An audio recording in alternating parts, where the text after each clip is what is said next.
Hi everyone, welcome to Been All Around This World, a production of the Association for Cultural Equity and its Allen Lomax Archive. My name is Nathan Salzberg, I'm curator of the Allen Lomax Archive and your host on this podcast, exploring the 7-decade career of the renowned folklorist and documentarian Allen Lomax. In this season of the show, we're commemorating the 60th anniversary of the so-called Southern Journey field recording trip made by Lomax and English folk singer Shirley Collins in the late summer and fall of 1959. We're using their recordings as a jumping-off place into some deeper explorations of the traditions, regions, and artists they visited. In this episode, we'll be looking at and listening to the African-American musical traditions of the Mississippi Hill Country in the northwest corner of the state, and listening to performances made exclusively by natives or longtime residents of just two counties, Tate and Panola, which were home to a range of astonishingly talented musicians. The Mississippi Hill Country has long been, and largely remains, agricultural. Smaller holdings have given way to bigger ones, and cotton's mostly given way to industrial corn and soybeans, just as it has in so many other places in America. But the Hill Country was just remote enough 60 years ago and earlier to stay isolated from the changes that took place in the Mississippi Delta, particularly the larger Delta cities of Greenville and Clarksdale. Agricultural mechanization and small industry came to the Hill Country much later, and so the music largely kept its older and more country flavor for much longer. No one typified this better than the musical patriarch of the region, the multi-instrumentalist and bandleader Sid Hemphill of Senatobia, Mississippi, whom Allen Lomax first met and recorded in August of 1942. Their meeting came at the tail end of 2 summers' worth of surveying and recording, not in the Hill Country but in the Delta. Lomax had been collaborating with the sociologist Lewis Jones and musicologist John Work III, both of Nashville's Fisk University, on an extensive study of black cultural change in Coahoma County in the heart of the Mississippi Delta. Jones and Lomax had met a blind harmonica player and singer on the street in Clarksdale by the name of Turner Jr. Johnson. After Johnson performed some especially powerful religious pieces, he did a version of Sitting on Top of the World, the Mississippi Sheiks hit of 1930. Surprisingly, when he was asked whom he learned it from, Johnson didn't credit the Sheiks, but instead named Sid Hemphill, a man he described as, quote, another blind fella, stays on the other side of Crenshaw. Crenshaw, as it happens, is, as the crow flies, exactly between Clarksdale and Senatobia. A couple of weeks later, Lomax and Jones found Sid and his band playing a country picnic at a place in Sledge, Mississippi, in Quitman County, not in, but on the way to the Hill Country. Lomax alternately identified this site as the Funky Fives and the Poor Horse Kingdom, although you can imagine how the latter would have been pronounced locally. It was here that Lomax and Jones made the first recordings of the Hill Country's black fife and drum tradition. As Allen later wrote, finding this music still alive was the greatest surprise of all my collecting trips in America. This music was born of the martial fife and drum ensembles of the Revolutionary War period, combined with polyrhythms and blue notes that only African Americans could provide. It had held on in only a couple of remote areas in the South, one of them in Waverly Hall in Georgia, northeast of Columbus, the other in Tate and Panola counties. Sid Hemphill was a cobbler, a blacksmith, and an expert builder and player of instruments, among them his fifes, or feists as he called them, and the panpipes, or quills. 66 years old in 1942, Hemphill called this, quote, old folks music of olden time, he said. Back yonder, everybody used to play on quills, now ain't hardly common no more. Before Sid Hemphill, only 2 black folk artists had ever been recorded playing quills, and this in the late 1920s in the Wild West period of pre-war recording. One was the itinerant songster Henry Ragtime Texas Thomas, and the mysterious Big Boy Cleveland, who was purported to have hailed from Mississippi. Sid played 2 sets, one with 4 holes, the other with 10. And the Hemphill band was just as versatile as a string band, with Sid typically on fiddle, his friend Lucius Smith on banjo, a guitarist named Alex Askew, better known as Turpentine, and drummer Will Head. Sid built most of their instruments, and it was this string band arrangement that best represented his abilities as a songwriter. His compositions dealt primarily with local events and personages. The longest of these, concerning a local bad man named Jack Castle, stretched to some 26 verses. Another about a train wreck on the Sardis and Delta Railroad, owned and operated by the Carrier Lumber and Manufacturing Company, clocked in at 21. Sid's performance of this latter ballad, which Lomax identified as the carrier line, but which Sid and his friends and family simply knew as the carrier song, is to my ears the greatest recording Alan ever made, hands down. We'll hear it now, and as you'll hear Sid Hemphill say, with the whole 21 verses in it. You're listening to Been All Around This World. That carrier? You want me to put the whole 21 verses in it? Sid Hemphill. Carrier song was played and made by him, his band.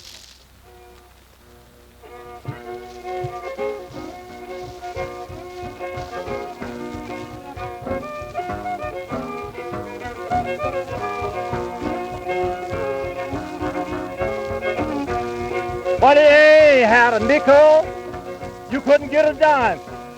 Everyone make your money, boys. We're gonna miss the cash time. Mr. Dave Cow went on Mr. Cow's angel. Mr. Cow, he looked and laughed. Tell you, Dave Cow, don't run my train too fast. Mr. Dave told Mr. Cow, man, don't you? No, I know your rules. Tell you, Mr. Carrier, train ain't no mule.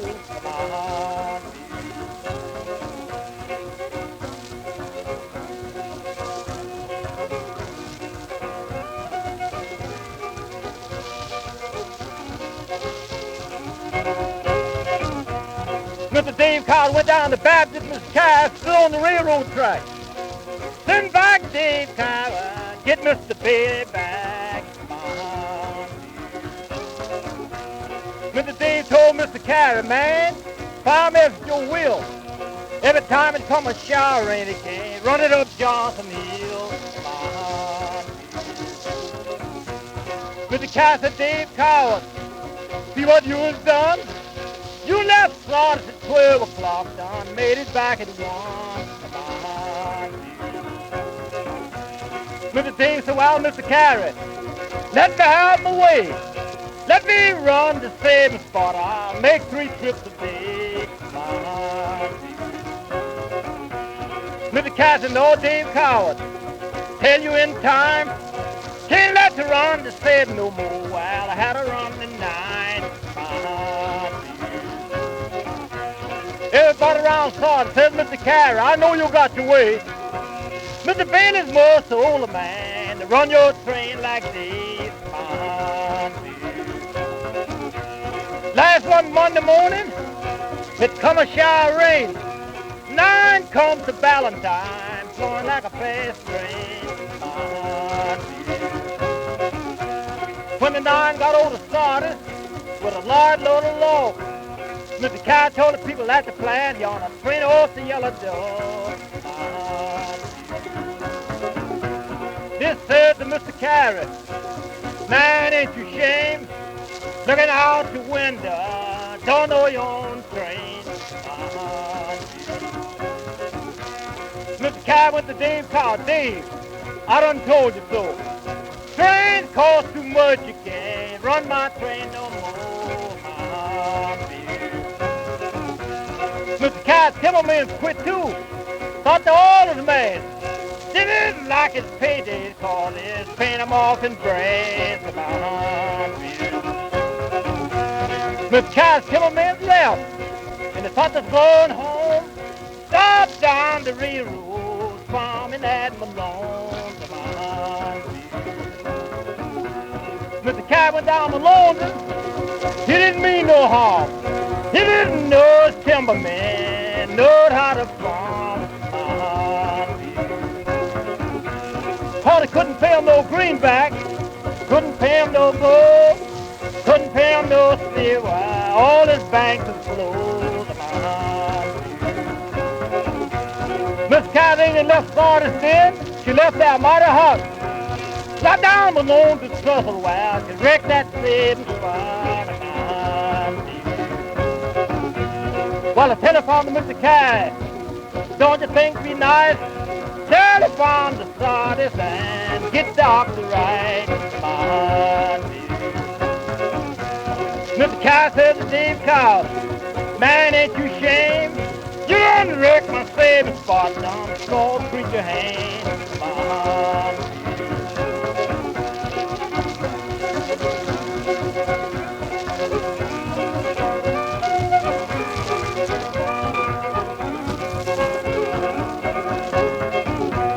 Mr. Kai says to the conductor, "Doctor, think you can save his life?"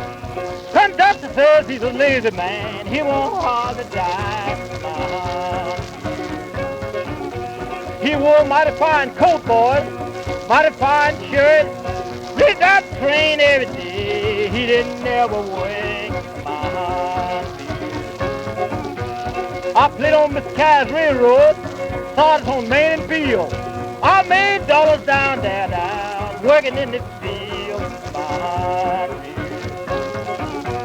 But I came down to Emma hollered and screamed, needing to try for Emma, but I got salted by steam.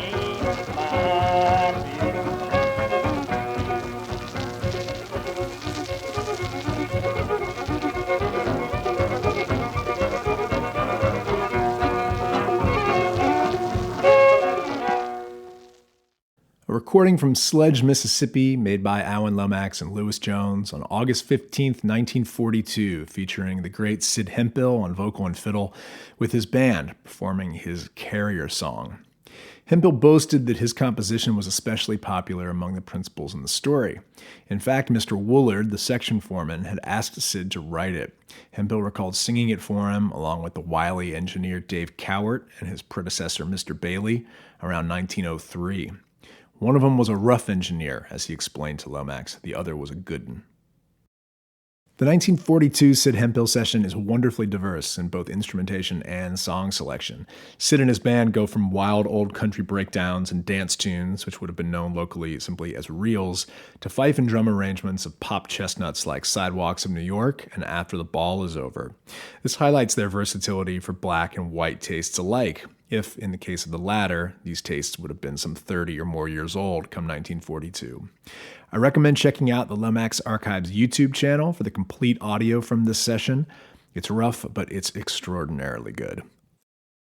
Allen visited the Hill Country again in 1959 during the Southern Journey. He later recalled in his memoir, The Land Where the Blues Began, that he was worried that he'd find upon returning, as he had in other places, quote, that the best people had passed away or withered and their communities had gone to pieces. Instead, he found the fife and drum scene thriving and the band led by the brothers Ed and Lonnie Young, whom we heard in the first episode of this season and will again momentarily. And Lomax found that Sid Hemphill was, quote, still alive and fiddling, although the octogenarian had apparently hung up his feist, as Lomax only recorded him with his old friend Lucius Smith performing their rickety old reels on banjo and fiddle, alongside a couple quill and drum pieces. Here's one of their tunes now, perhaps the rickiest of the bunch, profoundly dissonant, but to my ears, irresistible.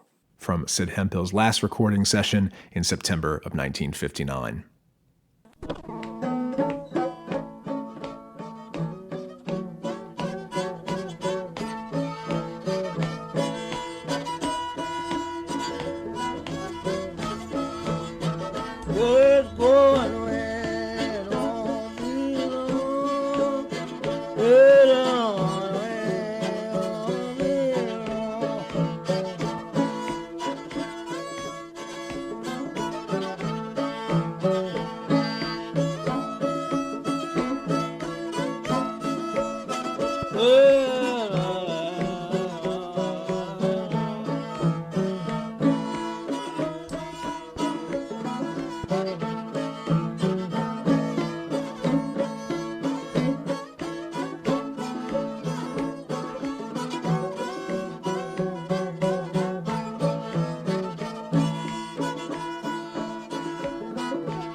ain't nothing wrong with them on this boat. Yeah. Never been none on it before today. Sid and Lucius's collaboration lasted for 54 years, and Sid's death in 1961 left Lucius with no one to play with. In 1978, the blues researcher David Evans wrote that, quote, "The banjo has practically died out in the folk music tradition of Tate and Panola counties, and Lucius Smith may be the last competent player yet," end quote. In that same year, 1978, Lomax visited Smith one last time. He was 90 years old but could still frail the banjo. "Sid was a good man," as Lucius wistfully recalled. "He learned all of us, but all them dead but Lucius, left me by myself." He died 2 years later in 1980. The Hemphill Band wasn't the only black string band that Alan Lomax recorded in the Mississippi Hill Country. A note in his 1942 journal makes reference to the fiddler Bob Pratcher. It's uncertain, but it's most likely that Turner Jr. Johnson also turned Lomax onto him, although it would be another 17 years before Alan met Bob. This happened during the Southern Journey in September of 1959.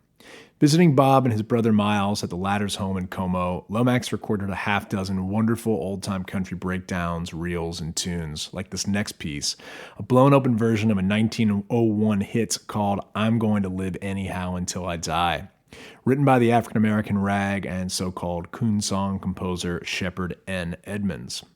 This song found renewed popularity in the 1920s when it was recorded by hillbilly recording artists like the Georgia Yellowhammers, the Georgia Crackers, and Charlie Poole. None of those versions, however, contain the Pratcher's wonderful lyric, "I'm gonna shake it well for my lord." After Miles and Bob, we'll hear from their neighbor, the man who came to be known as Mississippi Fred McDowell. I'm gonna shake it well for my lord. I'm gonna shake it well for your gal. Well, secret door gonna break my bone. Talk about me, dead and gone. I'm gonna live in the high till I die.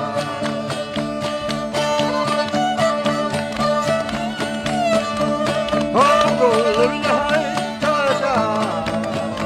Well, secret door gonna break my bone. Talk about me, dead and gone. Gonna live in the high. Goodbye, Lord. Goodbye, Lord.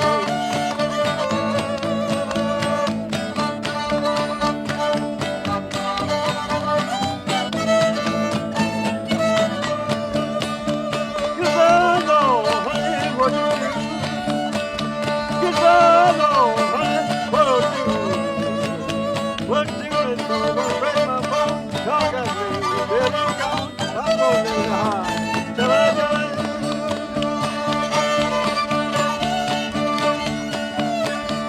I'm gonna live in the high till I die.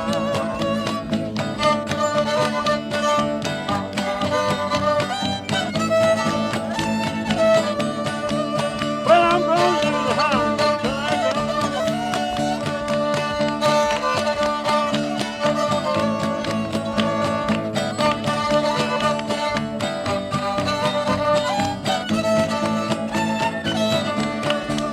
I'm gonna shake it well for my Lord, Lord. I'm gonna shake it well for my Lord. Well, secret door gonna break my bone. Talk out me when I'm dead and gone. I'm gonna live in the high.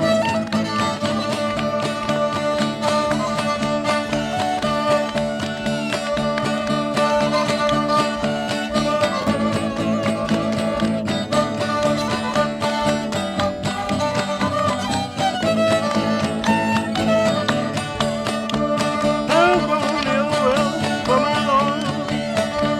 I'm gonna live well for my Lord. Well, secret door gonna break my bone. Talk out me when I'm dead and gone. I'm gonna live in the high till I die.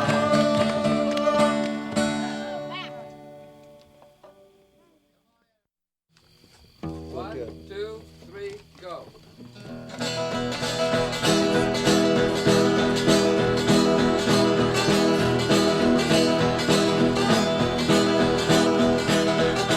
If you come to the house and come by, me around the going, stop while it be long.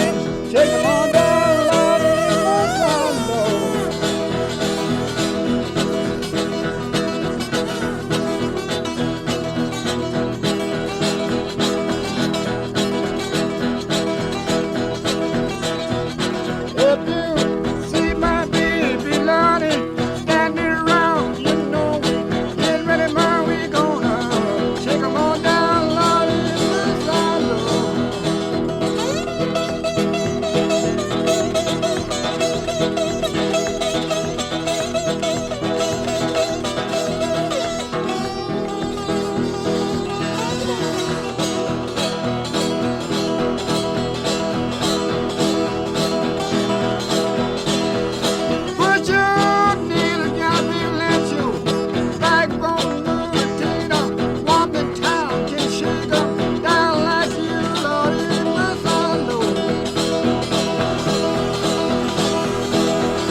Shake 'Em On Down, a song that came to be intimately associated with Fred McDowell, both internationally and locally, so much so that around the hill country he was known simply as Shake 'Em. That recording was made by Alan Lomax and Shirley Collins on September 21st, 1959, at Fred's home in Como, Mississippi. Joining him there was Miles Pratcher on second guitar and his sister Fanny Davis on kazoo, or jazz horn, which, as we explained in the first episode of this season, was simply a comb wrapped in tissue paper. Another figure who showed up at Fred McDowell's house during these recording sessions was Sid Hemphill's daughter, Rosa Hemphill. And although she was nearly 10 years younger than Fred, her music sounded many years older. This owed in no small part to the fact that she'd picked up playing from Sid, whereas McDowell, in addition to learning in the oral tradition, had spent hours figuring out tunes from commercial records. The first song he learned being Big Maceo Merriweather's hit, The Worried Life Blues, which Fred later turned into his own Worried Mind Blues. I worried that song to death, as he later said. Anyhow, in comparison, Rosalie's blues sounded like the great-grandmother of Fred's. For a time in the 20s and 30s, Rosalie was known all over the Hill Country and the Delta. As she told documentarian George Mitchell in 1967, quote, "Any way we go, this-a-way, go east, south, west, anyway, they hear tell of Rosie. Now when I was little, I played everywhere. I played for the white, I played for the colored, I played for anybody that want me to play. And I loved it because I was young, and I loved to play music." Here's a particularly haunting piece called Pharaoh, not Pharaoh in the Egyptian sense, but in the Southern Black vernacular meaning of a girlfriend. It's been suggested that it's a contraction of the phrase fair brown. This piece was recorded at the home of Fred McDowell in Como, Mississippi on September 25th, 1959.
Faro,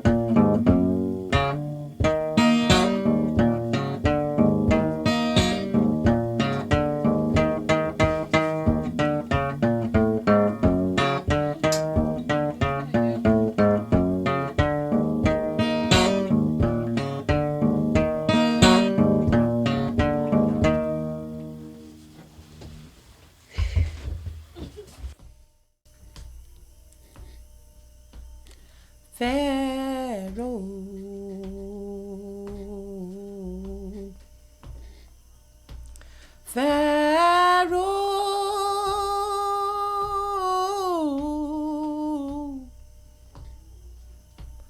Faro, me sugar drowning, Faro, Faro. Faro,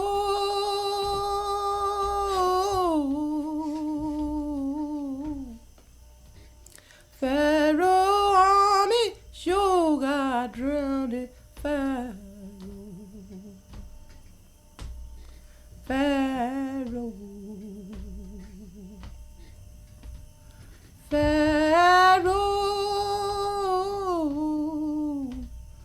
Faro, sure got drowned.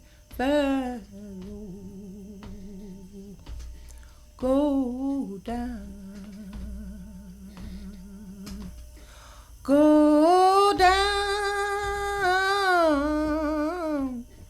go down, he's up and lead your children. Go down,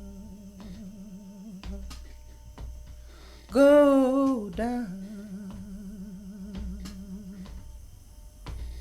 go down,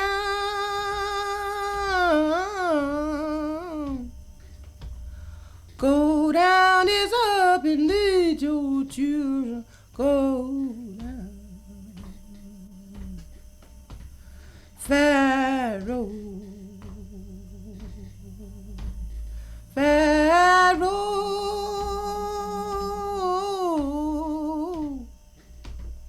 Faro, me sure got drowned.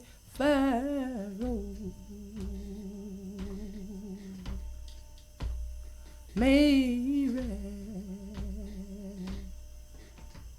Mary,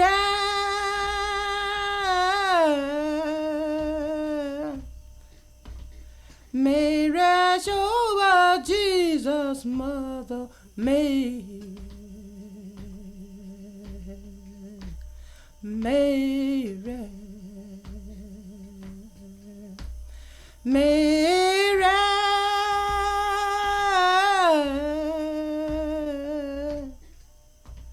Mary, show our Jesus' mother, Mary.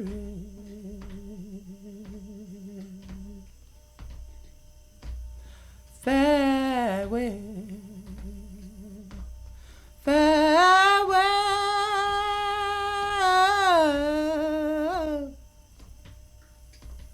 farewell, children, I'm sure gonna leave you. Farewell, farewell, farewell.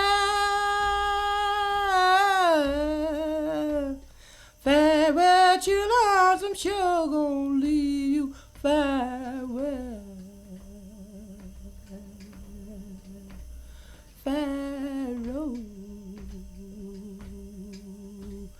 Faro,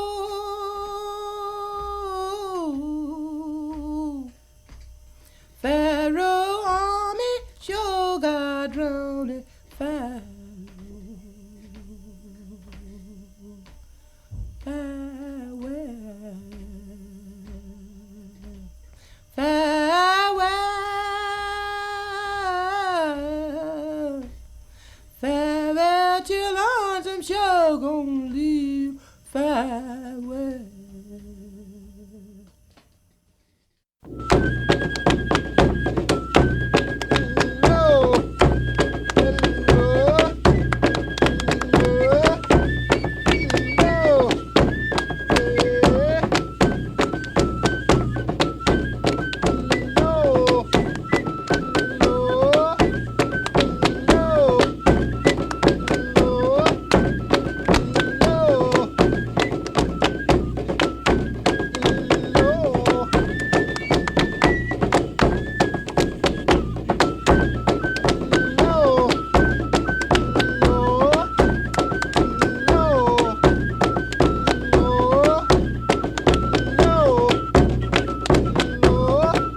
the Young Brothers Fife and Drum Ensemble, featuring Ed Young on the fife, Lonnie Young Sr. on the bass drum, and G.D. Young on the snare drum. This was a group that was rechristened the Southern Fife and Drum Corps when they came north in 1965 to perform at a Newport Folk Festival preview concert that Alan Lomax put together in Central Park, and then the next year, 1966, at the Newport Folk Festival itself. That tune was identified by Lomax as Oree, spelled O-R-E-E. At least that's the name that he gave it when he issued it on the first Atlantic records in 1960. He explained that when he asked Ed why he named the tune this, he said, "I don't know, it just sounded that way to me." David Evans discovered, however, during his 1970 research in the Hill Country, that this title was Lomax's mishearing of Ida Reed, most likely a local variation of the fiddle tune, an earlier Badman ballad called Ida Red. Evans warns that the wily folk process adds yet another complicating dimension. O-Red was the 1936 debut and hit record of the Harlem Ham-Fats, and when Chuck Berry combined that with a strain of the Ida Red tune, he created Maybelline. Ida Reed was also known locally as Shimmy She Wobble after the dance done to it, and Soft Black Jersey Cow after the lyrics sometimes sung to it.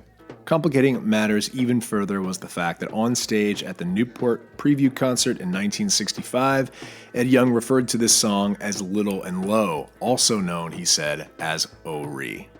Before the Young Brothers, we heard from another of Sid Hemphill's talented daughters, that was Sidney Hemphill Carter, singing a song that did in fact refer to the Egyptian Pharaoh, a song called Faro. You might recognize Sidney Hemphill Carter's name from being the source of Didn't Leave Nobody But the Baby that was famously recreated for the Old Brother Where Art Thou film. And we started that set of music with Sidney's sister Rosa Lee Hemphill performing Faro in the Mississippi Hill Country sense of the word. I mentioned George Mitchell a few moments ago. As a young man, he made recordings of such legendary pre-war blues figures as Pegleg Howell, Furry Lewis, Sleepy John Estes, and Gus Cannon. Come the late 1960s, he and his wife Kathy went to Mississippi to document contemporary players. Inspiration came in part from The Blues Roll On, the 1960 LP that Lomax had compiled from his Southern Journey recordings. That Atlantic release featured Fred McDowell and Rosalie Hill as representatives of the Hill Country tradition. In 1967, a 23-year-old Mitchell drove into Como, Mississippi and stopped for gas at the Stuckey's, which is still there off the interstate at exit 52. He took a chance and asked the attendant if he happened to know a Fred McDowell. He said he did. George asked where he might find him. "You're looking at him," the attendant replied. That set in motion a few heady days over which George captured on his cheap Wollensack tape machine many performances equal to, and in some cases better than, what Lomax and Collins recorded in 1959. In addition to Fred and Rosalie, Mitchell made the first recordings of the fife blowers Otha Turner and Napoleon Strickland, although to be fair, Strickland was also a crack guitarist and harmonica player. And it was Otha who he met at McDowell's place, who told him that, quote, "If you want a man that can flat lay down the blues, I know who that be." That man was R.L. Burnside, a farm laborer who lived with his wife and, as of 1967, 10 children near Coldwater, Mississippi. Otha took George and Kathy to see him, and the debut recordings of this phenomenal Hill Country bluesman were made. Here's one of those first Burnside performances, which in fact was the first I'd ever heard. It completely knocked me out. George Mitchell's recording of Going Down South by R.L. Burnside, 1967.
George Mitchell's 1967 recording of R.L. Burnside's Going Down South from the man's very first recording session.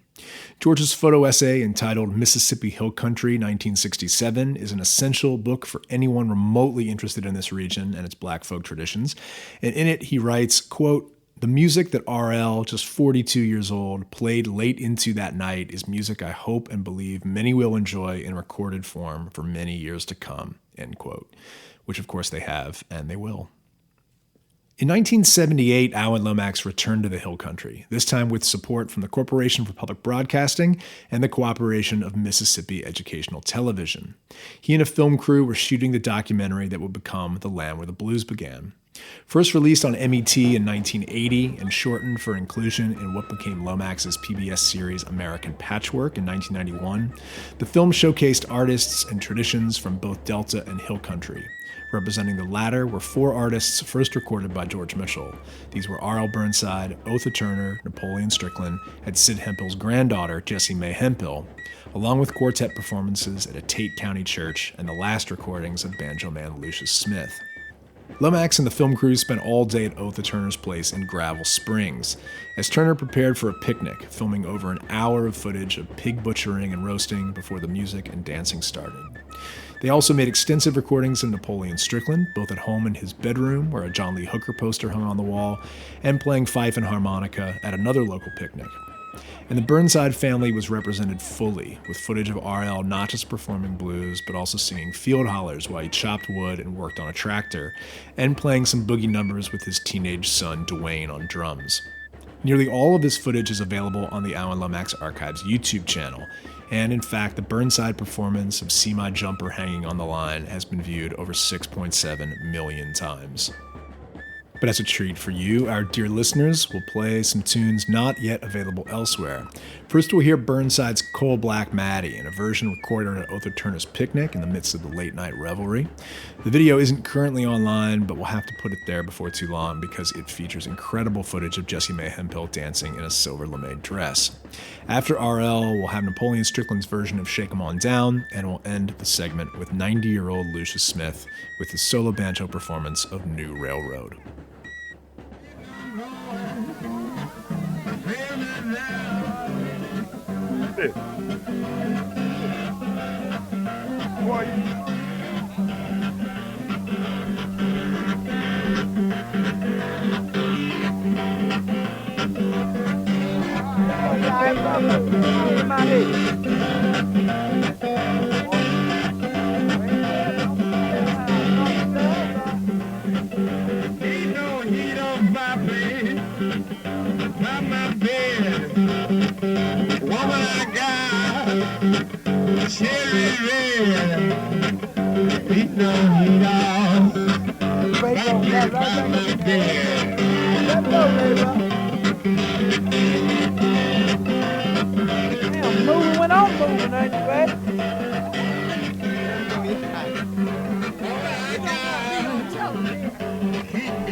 Although this episode has been devoted to the black vernacular music of the Mississippi Hill Country, it still is only a survey. Fred McDowell's recorded output for one is extensive, from the acoustic blues recorded by Alan Lomax, and not long afterwards Pete Welding, to the solo and ensemble electric records he made from the mid-1960s onward.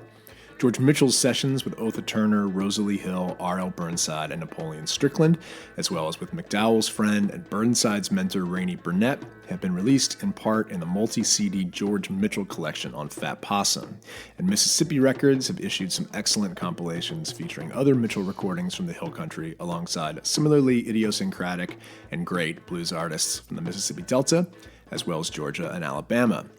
There are several great Sid Hemphill albums out there, including a recent one compiled by the Mississippi label, and we haven't even mentioned the hallowed name of the great Junior Kimbrough.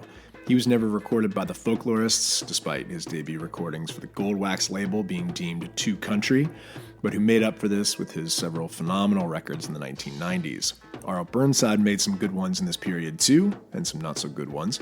And we should not give short shrift to the region's living practitioners. The Como Mamas, of course, have been making gospel records and touring the world for 15 years now. All three of them are granddaughters of the guitarist Miles Pratcher. And while not a native of the region, the Reverend John Wilkins is pastor at the Hunters Chapel Church outside of Como, where so many of the local musicians we've discussed attended, from Otha Turner to Napoleon Strickland to Fred McDowell and Fanny Davis, the latter two of whom made a record there for Testament in the mid-1960s. And the Reverend Wilkins is a lovely singer of sacred material himself. He's the son of the great Robert Wilkins, the guitarist-singer who cut the famous Prodigal Son in the 1930s, later covered by the Rolling Stones. Junior Kimbrough's son David Kimbrough is a killer guitarist and singer, as is R.L. Burnside's son Cedric. Lastly, Otha Turner's granddaughter, 29-year-old Sharday Thomas, is still carrying on the family's legacy of fife playing. She's not the last fife blower in the community, but she is the last to have learned via the oral tradition. Links to much of this music and much else are available through the podcast page of the Cultural Equity site, culturalequity.org. Thanks so much for listening this week to Been All Around This World, our Mississippi Hill Country special episode. My name is Nathan Salzberg. If you are not a subscriber to the program, you might consider becoming one through iTunes or Stitcher or wherever else you get your podcasts. Thanks for listening. Take it easy.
Sweet little thing, my baby.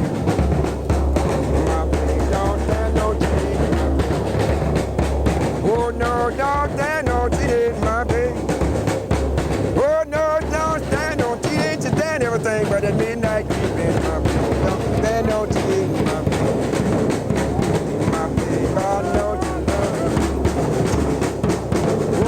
yes, I know she love me, my baby. Oh, yes, I know she love me. Nothing but sweet little thing, my baby. My baby, don't stand no tears, my baby. Oh, yeah, don't stand no tears, my baby. Oh, no, don't stand no tears, stand everything but the midnight creeping, my baby. Sweet little thing, my baby. I know she love me, my baby.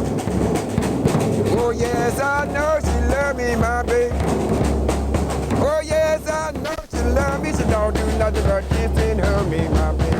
Sweet little thing, my baby.